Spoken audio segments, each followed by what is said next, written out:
Oh, hey there. Good morning. You know, this is not something you would expect to find in a Dr. Seuss book. A plain, featureless background or landscape. Dr. Seuss's stories are filled with his imagination and include fantastic landscapes, brilliant colors, and wild characters. Let's see if we can't change that to make it look a little more normal. Well, at least normal for Dr. Seuss. That seems like a more appropriate landscape for a Dr. Seuss story. In the same way, our lives are set in a landscape. The landscape of God's amazing creation.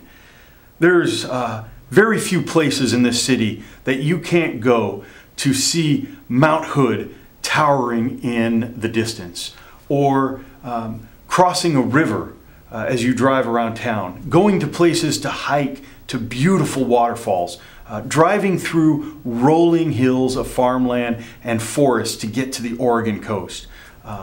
When we travel in this part of the world, we travel through some pretty amazing and beautiful landscapes. The Bible is filled with stories involving landscapes, where people, God's people, are traveling through different places, and the landscape plays a big part of the story.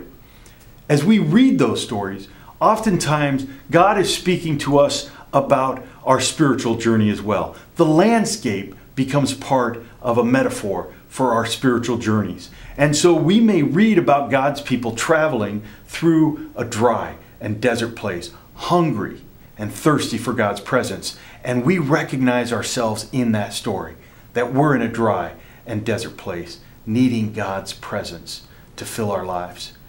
We may read about someone walking through a valley and feeling lost and alone and frightened. And we may consider our valleys that we walk through feeling alone. And yet God promises to meet us and walk through those valleys with us.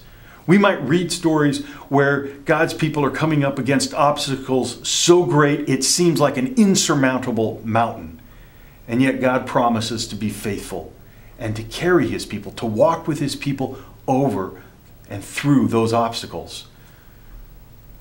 As we consider our day-to-day journeys, as we consider all the places we might go, as I think about traveling through this fantastic landscapes, might we look for others who are also making journeys and help each other be aware of the landscapes in our lives and how God is speaking to us to bring His presence alive in us, to bring His promises alive in us.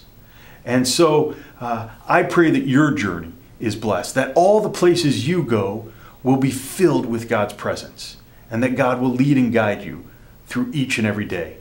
As I journey, I wonder if I might find someone who's traveling along that I can join and be a companion with on this journey. Hey, look, that's Pastor Jim coming along. Maybe I can catch a ride with him. Yo, Jim! Hey, Paul! I'll be right down! As soon as I can figure out where the brakes are in this thing, or the steering wheel, or... Paul, you better pray for me. This is not gonna end well.